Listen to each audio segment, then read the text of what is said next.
Dia, before Tiger Woods and even Jack Nicklaus, one of the legendary golfers was a man named Ben Hogan.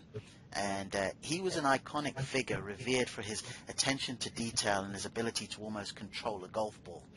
Now, early in his career, Hogan was playing with a terrible hook, one of these low-running shots. Think of a topspin forehand in tennis, that sort of starts left and goes left.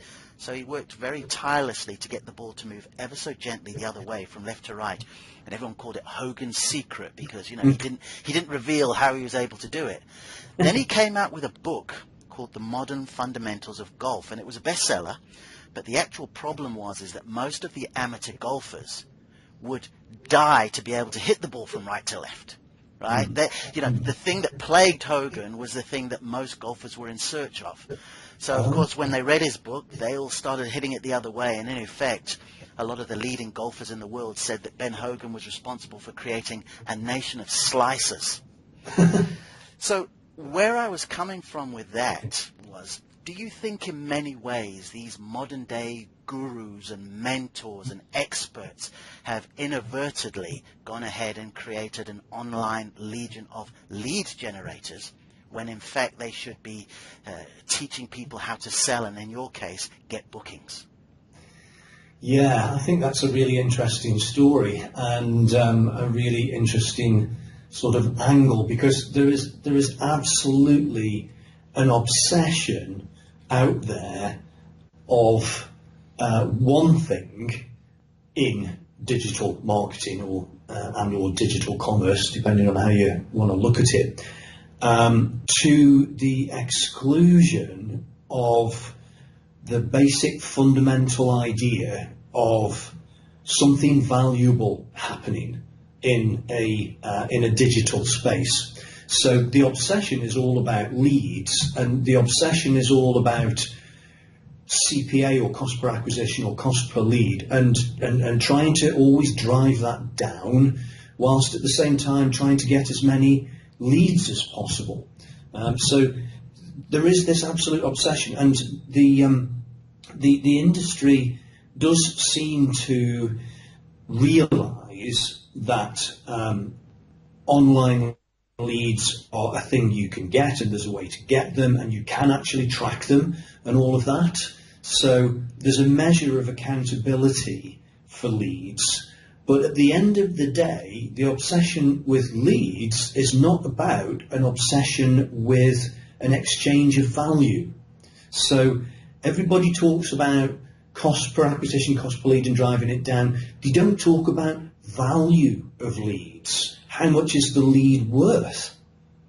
Because, and there's only been, in all my years of doing this, there's only been one client that I worked with, and that was back in, I think, like 2009, 2010, so a lot of years ago, who really understood the value of leads. Now, I'm not saying that there aren't organisations out there that that none of them know the value of their leads. Some of them do, and in fact, there is an entire industry of what you could call lead brokers. So people who are creating leads on behalf of other organisations and then selling them. So they absolutely do know the value of a lead, because that's what they sell. The only issue with that is quality control, but that's a whole different conversation. But anyway, my obsession is all about, well, what's the value of this lead? How much is it worth? Because then, when you know the value of the lead and what it's worth to you, you know how much you can spend to get it and make money out of it. So, and that is not where people are at with their thinking on this. And, is the responsibility, though, not on the expert, the mentor, the guru, to actually sort of stress that? Now, you and I know that there are ones that will, and that's how we learn, but there's the majority out there. It's almost like they want to be able to show, I'm all for celebrating small victories, DR, but it's almost like they want to just sort of say, look, put something up there and get your 40 or 50 opt-ins or your 100 opt-ins, almost as if their work is now done. Yeah. I mean, there is this mentality of list building, which is then all about, leads, and I don't disagree with the idea of it, in that you're by building lists, you're potentially building communities, and communities are nice things to have, and if you've got stuff that they like that you can market to them, then that's all fine. But it's, you know, the thinking is the money's in the list, build the list, get opt-ins, get leads, get email addresses, yada yada. Well, fine, I don't disagree with that, but at the end of the day, you've still got to make that opt-in, that lead, pay you money in return for your service. And if you're a service business, then that's your time. So if you're not selling a digital product, so a subscription, a membership, a download, what have you, and taking an online transaction payment for that, or a physical product, which goes in a box, and again you're taking an online payment for that, then what you're doing is you're creating the lead, but it has no value at that point, and you've still got to work hard to convert it to something of value. So, like I say, with services, that's time. So if you're a hypnotherapist, it's 40 minutes on a couch, or there's just so many, obviously, examples of that. Chiropractors, cosmetic surgeons, consultants, you name it. So you've got to exchange the lead for time, and this is where the whole thing of bookings or appointments, if you like, and you can use them interchangeably, comes in. So you've still got to chase that lead down and convert it into the next thing. So what is the next thing? And then the next thing, and then the next thing, and then the next thing, before services change hands and money changes hands, because that's what everybody's trying to do. Buyers are trying to buy and sellers are trying to sell, and they both want to do that, and that's never going to change. It's all now migrated to the internet, obviously. Well, not all, not 100% of it, but the biggest piece of it has. So why don't we just cut to the chase and say, well, okay, why don't we think about a booking of time, an appointment, setting up an appointment in a calendar to have a conversation which takes us to the next step, or a diagnosis of some sort which takes us to the next step. Because unless you are actually taking, there are circumstances where people are so desperate to have what you've got, they will pay you online immediately. Oh, sure. As you know, I've got my client who does the Geneva transfers, and his bookings are paid for online. So people look, see the ad, click on it, come to the site, book their seat on the bus and pay, and it's done. So that's the ideal situation to be in, that you have absolutely totally got what the buyer is looking to buy, and they're willing to pay you and book the time in your calendar so you both know about it, and then there's reminder follow-ups and yada yada. And that model applies to so much that's out there. It's just thinking about it differently, instead of getting a lead with the minimal amount of information. Again, there's the thinking of, if you've got a lead capture thing, or a lead magnet, or whatever a freebie, whatever they like to call it. I know, yeah. Terminology for all this, kind of faff is, then you've just got to make the stop thinking about leads. The thinking is, just ask for the minimum amount of information from somebody, because otherwise you'll put them off. Well, actually, you know what? You do want to put off the wrong people. So there's nothing wrong with asking for a lot of information. And if you're going to have a consultation with somebody, you need a lot of information. So why waste your time on the consultation gathering that? Why not let them supply it self-service from a form beforehand? So I cannot help feel that, certainly in my gig, the traditional sort of, direct response advertising and copywriting, these people sold right at the beginning. Mr. Ogilvy said, "We sell or else."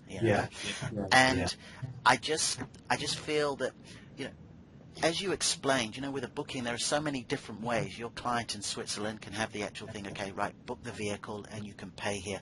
But there are so many ways that you can still frame the fact that it's a booking. Yeah. Provided you have the mindset of saying, look, this here is to close. This here is to get a commitment. Yes, commitment, absolutely. Absolutely. So go on, please. Yeah, well, I was just going to say, it makes people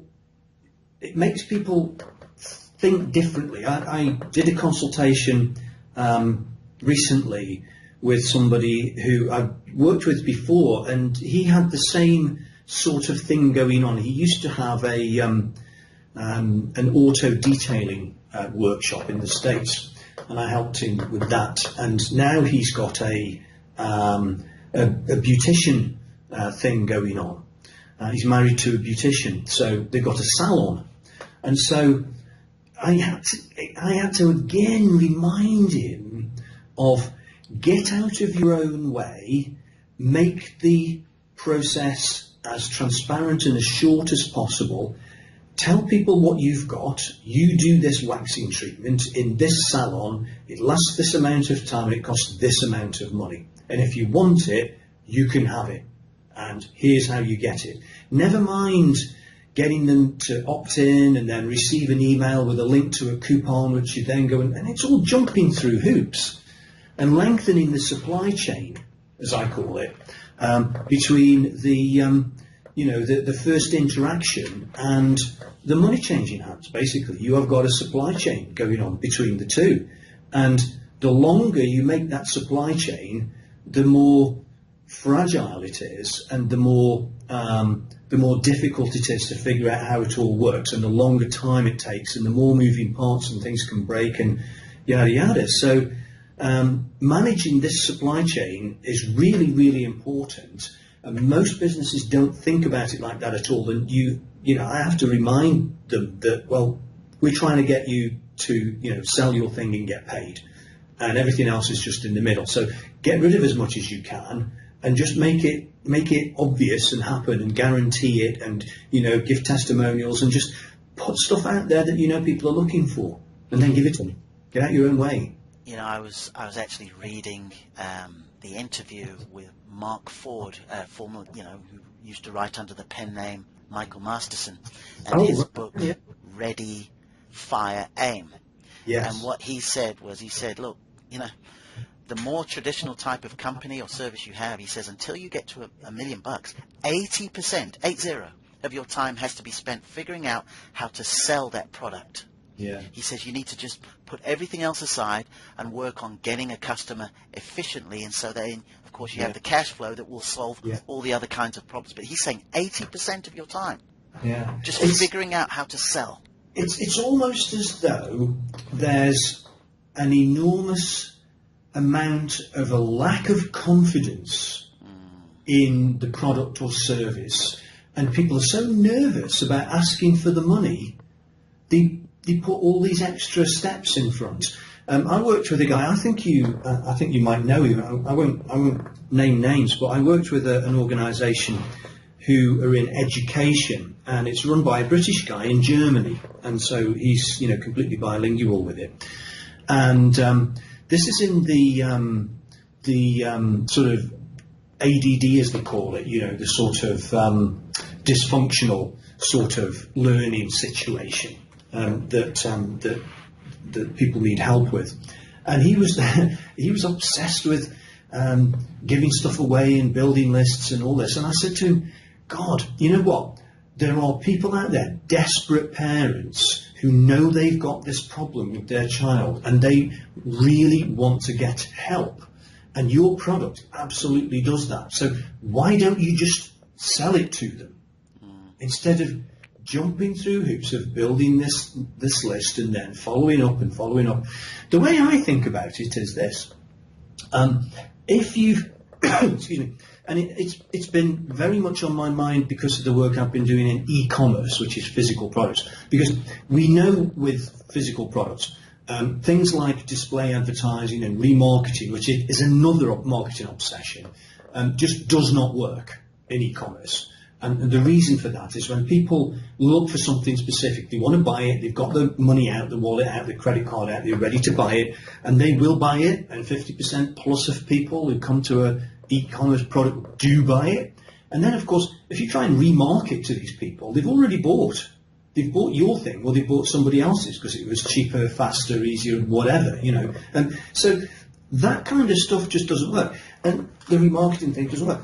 And when people start talking about remarketing, I start thinking to myself, you know, just email, follow up. My instant thought is, well, you know what? Your product, your service, or whatever it is, has done such a lousy job of selling itself on the first contact that you just have to keep on bashing people over the head with it. And it's this lack of confidence thing again. It's like, no, I've got this. It's available here for this amount of money. This is what you get. There's all these testimonials of happy customers. There's all these before and after, you know, case studies. There's all this proof that it all works. And you know what? We can even offer you a completely, you know, full 30-day money-back guarantee or whatever. Just come and have it. And here's how you book it, because it's time we're exchanging for money, and pay. You know, one of the real benefits, I suppose, of studying online and offline marketing is when you're sent one of these 8, 16, 24-page, you know, guides, which you in effect realize are sales letters in disguise. Yeah. And, yeah. you know, the significance of that, however, is it's almost like the generation of the lead is the start of the marketing or sort of the sales process, I beg your pardon. Yeah. You know? So it's sort of request this now, give us your email and things like that, and you leave your email, and then of course 2 days later something comes in the post, and in that thing ends with a would you like this? Because of course, you know, they're spending money on stamps and envelopes, and they can't afford just to sort of send you something and say, hey, listen, if you fancy this in a few weeks' time, give us a call or something like that. And we just don't tend to have that with the online guru, because, you know, before we sort of spoke, I sent you a couple of leads of you know, people who you know, do very good work. And one has actually started a lead generation agency, you know, and the other one had an article on saying what's the difference between, you know, a lead generation ad and a conversion ad. And when I first sort of read the post, I thought the conversion ad was saying, well, the conversion ad creates sales. But all this blog post said was the conversion ad just sends them off Facebook and the lead gen does it on there.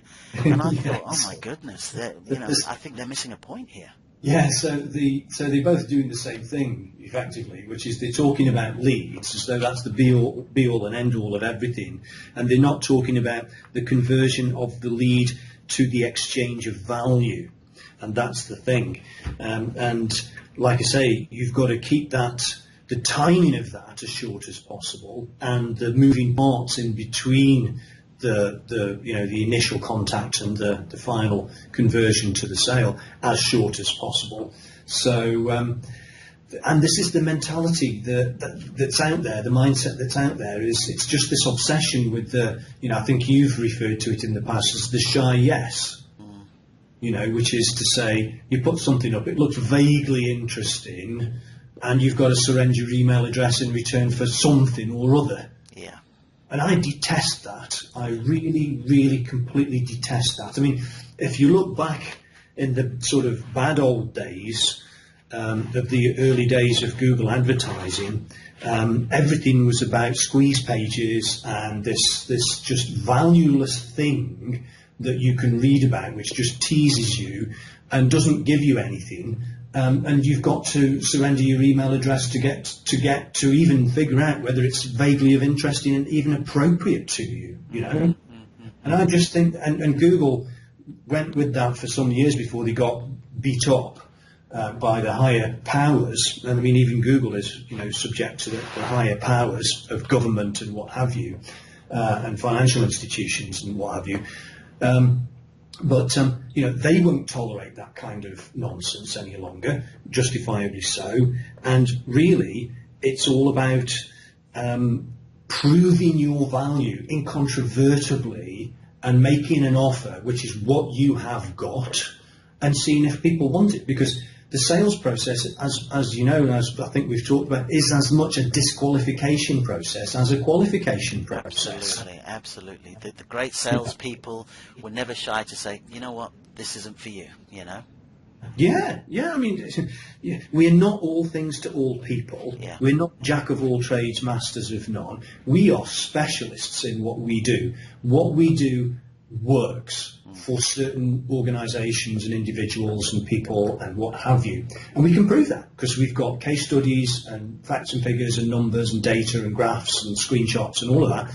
And if you match this profile of the person that this works for, then there's a decent chance that it can work for you too. But we go further than that to say, you know, we might give you a guarantee or a refund or a trial or something like that. I've talked about it before. It comes down to the drug dealer model, as I talk about, and that gets people's eyebrows raised. I can imagine.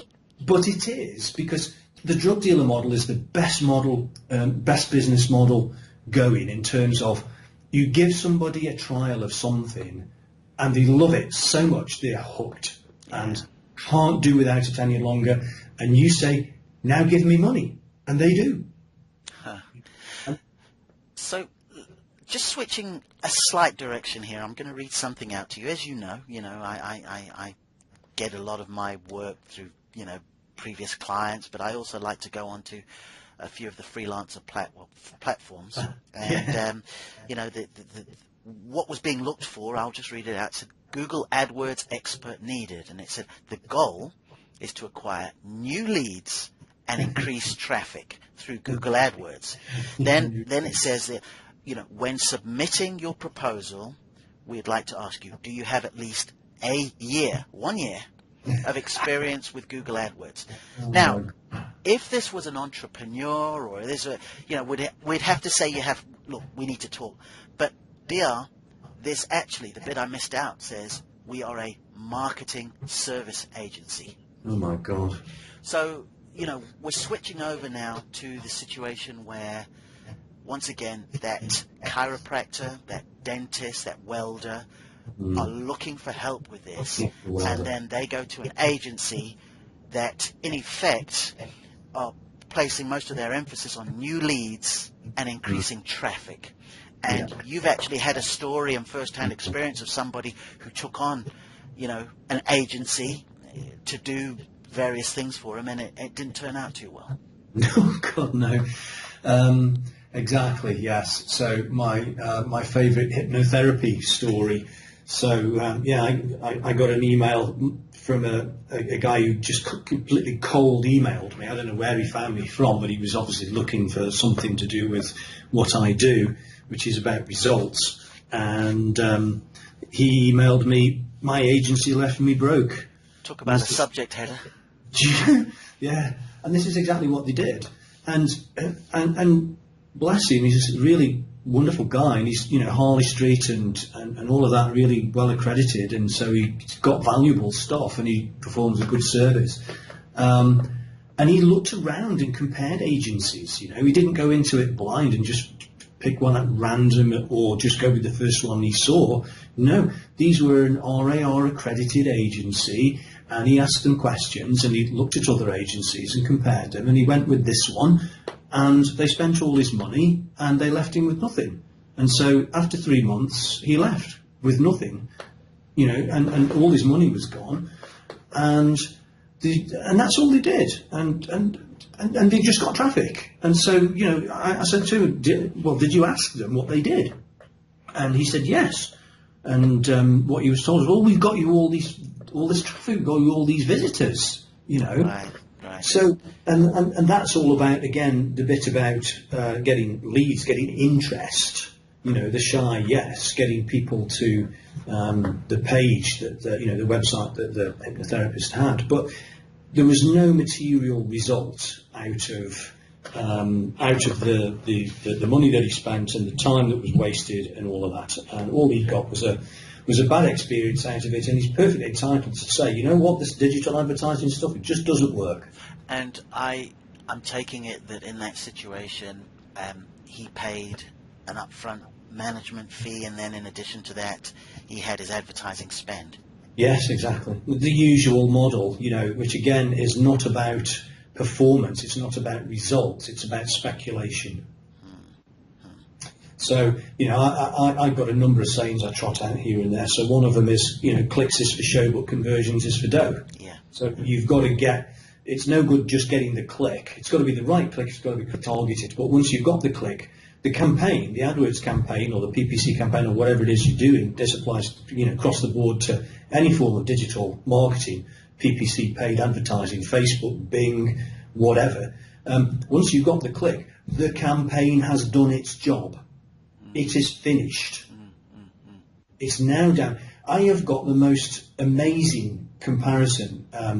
I've had a unique opportunity in all my years. I've never had this come across before, but I've had this unique opportunity to compare identical campaigns, literally, with two advertisers and two different websites and look at the difference in performance between them. One is my Geneva client. Now, he acquired two competitors in his region because he's been so successful. And I literally cloned his successful advertising campaigns, AdWords campaigns, to his competitor, because his competitor was just pouring money down the drain, spending all this amount of money and not getting many bookings out of it, and horrendously expensive. And he's losing money. He's spending more money than he's earning, which is crazy. So I had the opportunity just recently to literally clone the successful campaigns and transplant them into the competitor. We had to change the ad copy, obviously, because different URL, different websites. And this was the point, that we look at what we know the campaign is targeted well, because for one advertiser it's converting at £5 a pop, right? This other advertiser, with his original campaigns, it's an average of 30 odd pounds a pop. Wow. So it's like an 8 or 9x difference in price for his bookings. So having done this direct comparison and looked at how the two things behave and eliminated all the variables down to two. I mean, as an engineer, I like to work with one variable, but you can't in this case, because we've got to have different ads because they're different URLs and different websites. But so the ad copy is slightly different.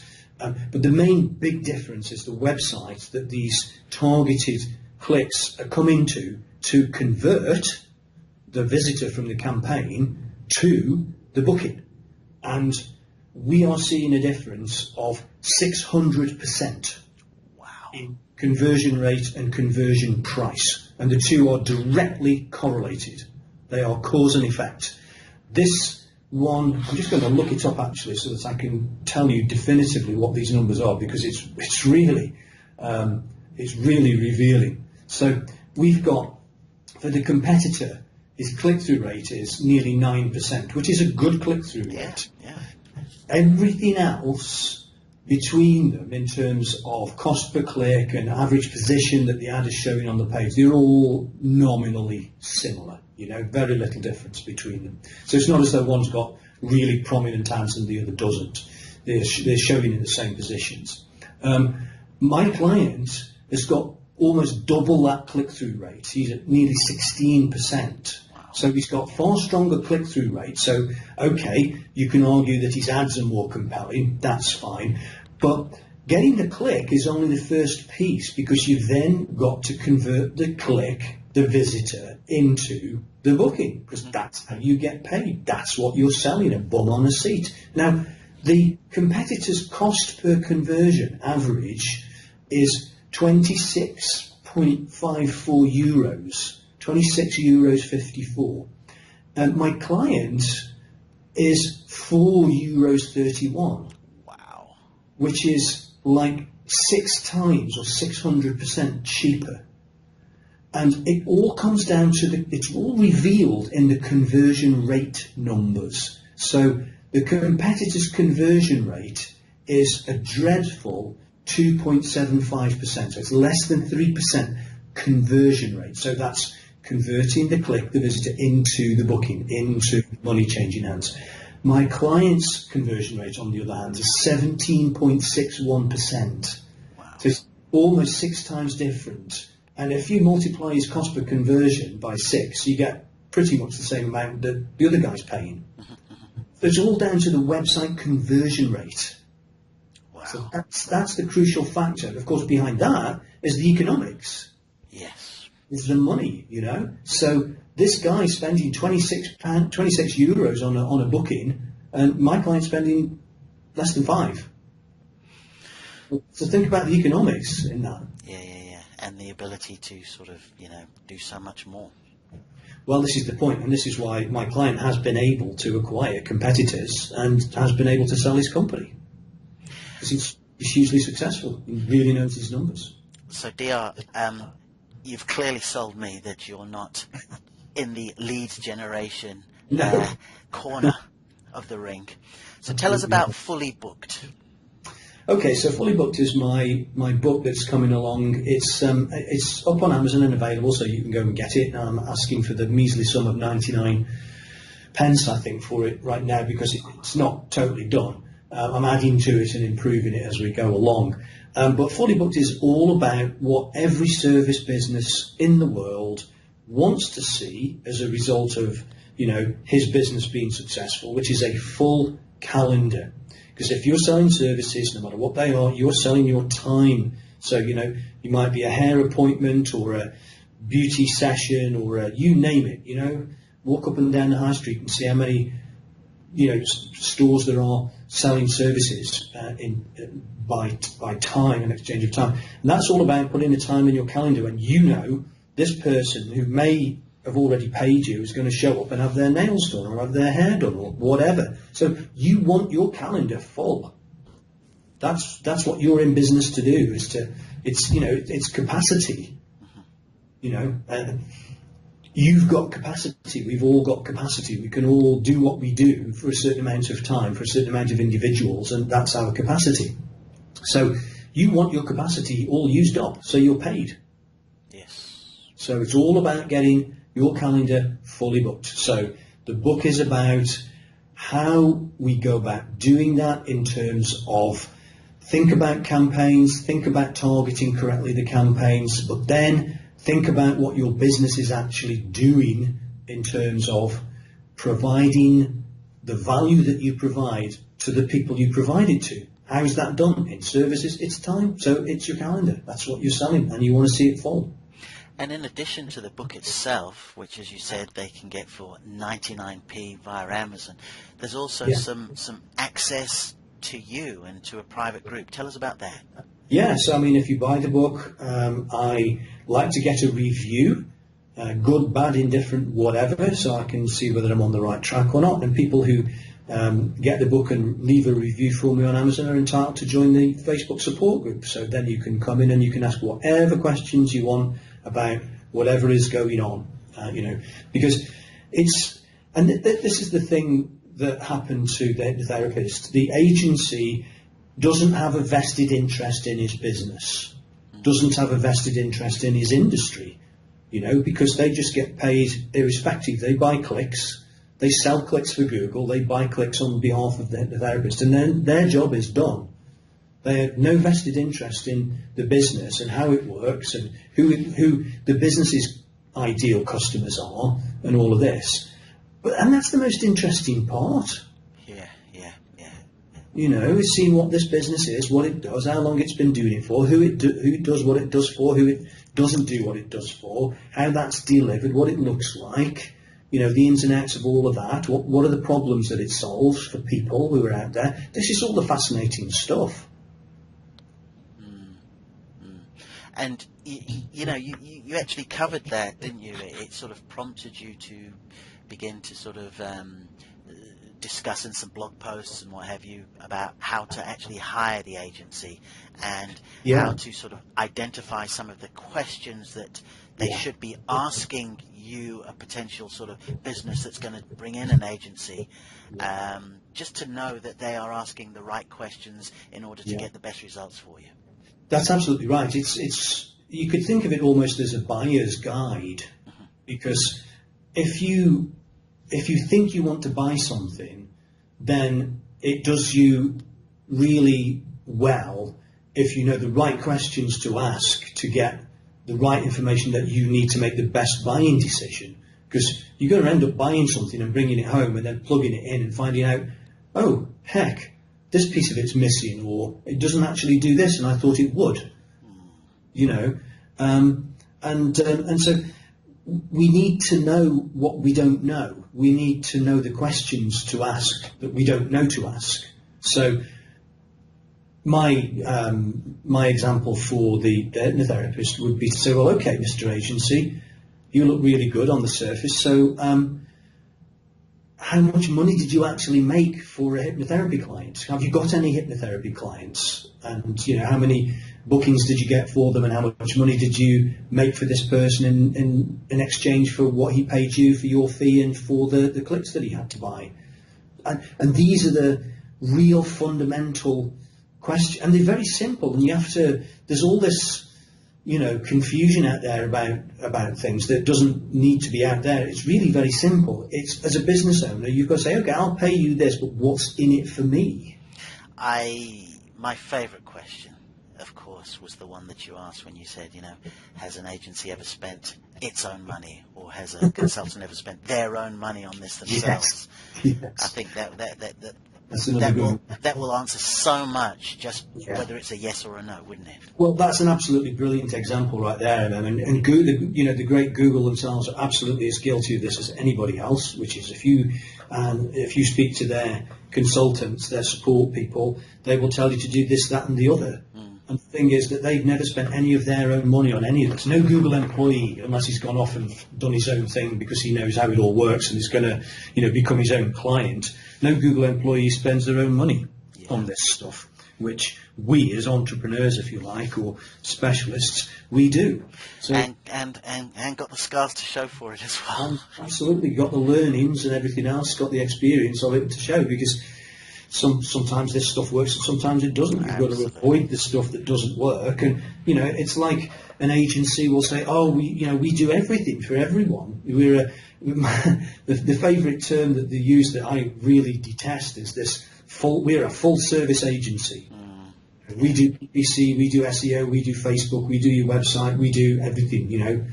Just pay us your money and give us a percentage of your ad spend, and we'll get busy doing all our magic, and everything will be great. Look, Yeah. and in reality, all they're doing is they're buying clicks for you and spending your money on your clicks. Google loves them because they're selling clicks for Google. But then, what happens next? You know, what do you get a conversion? Do you get a lead? Well, okay, yeah, maybe we do. But what happens next? And then what happens next? And what happens next? How do you get? You know, you've got to ask people. You got to ask business people what I call the money questions, and the money questions are the most important questions that you could conceive of to ask, which is to say things like, how much do you get paid? What do you get paid for? How much does it cost to make what you get paid for? How do you know you've been paid? How long does it take to get paid? How many times do you get paid for your thing? You know, and those are the first most fundamental questions that any agency or anybody going to spend your money on your clicks should be asking you, to be then in a position of responsibility to spend your money. Fantastic. Perry Marshall, the ultimate guide to Google AdWords and 80/20 sales and marketing author, described this man, David Rothwell, as the world standard AdWords author. And you can get access to Fully Booked via Amazon, which will also, if you leave a review, get you into the private Facebook group where you can speak to DR and other entrepreneurs there, up close and personal. And then also, DR, if someone's just impressed with this, but, you know, they're sort of saying, listen, I know I've needed something like this, but, you know, can we talk about you doing it for me? How do they find you? Okay, so I'm at davidrothwell.com. So there, I mean, it's a work in progress. You can find there how to get in touch with me. You can read a bit about the kind of things that I'm talking about here. You know, the nature of the work that I do. I've started to, because I feel I'm different in this, because I don't talk about leads, I talk about bookings and money changing hands and transactions and results and so forth. I've started to regard myself not in an egotistical way, because I don't really have that kind of a way of working, but I come to regard myself as the AdWords profit consultant, Okay. because, or the AdWords profit expert, or the AdWords profit agency, or whatever you want to call me, because I obsess about what really is important to the client, which is making money from what he's doing, and that's the most important thing. So I talk about that on the website, and there's more stuff coming along with that. Fantastic. Dear, as always, it's been an absolute pleasure, and thank you for sticking with me as I go deep in some of these questions, and look forward to chit-chatting with you again. Great, thanks, MM.